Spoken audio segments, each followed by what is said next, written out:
Hi everyone, welcome to the 22nd Sunday in Ordinary Time. And we got three things that we need to talk about. I know last week it was two things and I'm adding another thing.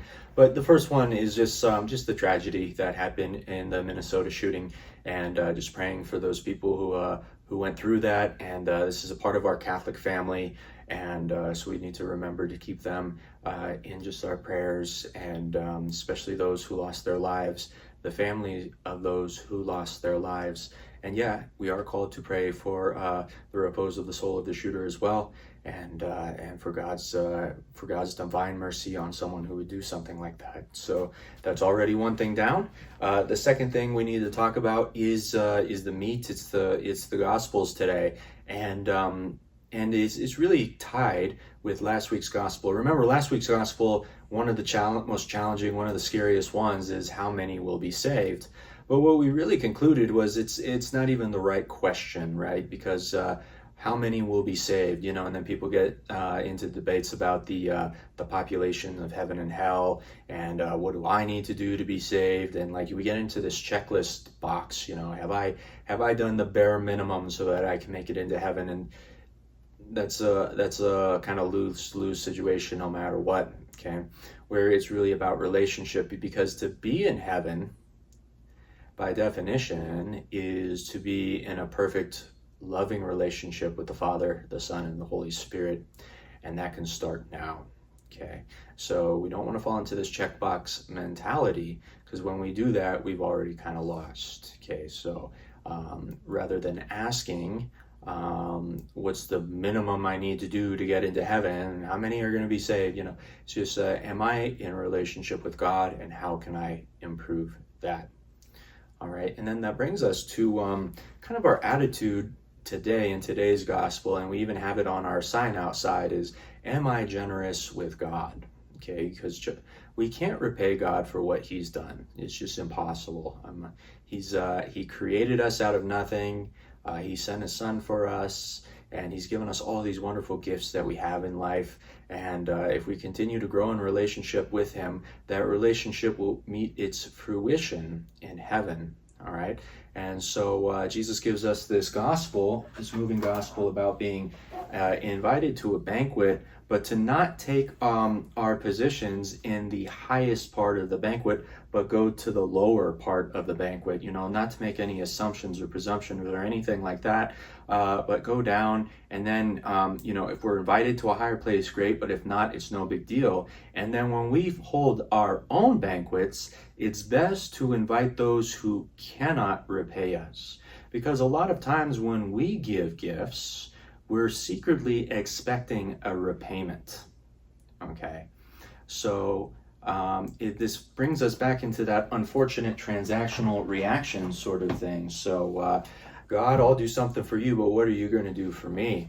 Okay, and then we take that and we do that to other people. So yeah, I'll give you this, but what are you going to do for me? And so Jesus checks this kind of attitude by when you invite people, you give them the best, you give them the greatest gifts, and know that they have an inability to repay you, okay? And thus, you'll kind of see what it's like to be God, right? You're doing this out of pure love and pure generosity of your heart, and therefore you're not expecting something in return, and that's real love, to pour yourself out completely for the other and not have anything to be required in return, okay? So we really just need to get away from that transactional mode of you did this for me, then I'll do this for you, or something like that, but to really purify our love, purify our motivations. And then the third thing that we need to talk about, and we talked about it last week, is just want to thank all of you who are giving to this parish. We talked about time, talent, and treasure. And just in case you didn't hear it last time, we have a financial need at this parish. We have to increase the income that we have coming in this parish, and that can be done through tithing. And so just to sustain things as we have them, and hopefully not just to go where we are right now, just surviving, but go into a mode of thriving. And so there's really three groups out there. There are those who are already tithing and coming close, if not already there, of tithing 10% of what they make to the parish. And first of all, I want to thank you all so much. You're doing such a wonderful job. Just because of the tight spot that we're in, we're just asking you to consider the ideal, which would be to increase that by 25%. If that's not possible, at least to consider upping it by 10 to 15%. That would help us so much. We just have this need to give, and that's something that talk about finding peace, and giving without expecting in return. Okay. And then there's a second group of you that give occasionally. And again, thank you so much for giving occasionally.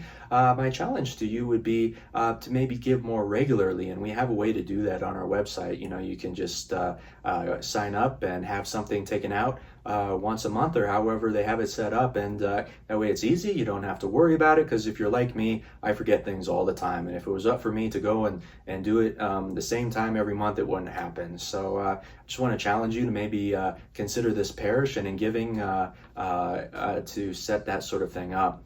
And then the third group of you maybe don't give anything, and there could be various reasons for that, but I would like to challenge you maybe to consider giving to this parish and thanksgiving for what you've received from God and from this parish, and try to just give something, and maybe make it regular. And that would help us out so much. And just, if you're having trouble with that, just consider what it'd be like if this parish and school weren't here. All right. And we don't want it to come to that. And that's not a threat. It's just all these costs are going up, and it's hard to keep up with them. So I just want to thank you all so much for listening to me and for considering these things. So as we approach the table of the Lord today and we receive Jesus, let us ask Jesus, first of all, not to have a transactional relationship with him or with our neighbor, but to give without counting the costs. And let's bring that also into our tithing with our time, our talent, and our treasure for this parish, so that we can grow and we can have opportunities to do things that even now we can't even imagine that we could do, so that one day we may see him in heaven face to face.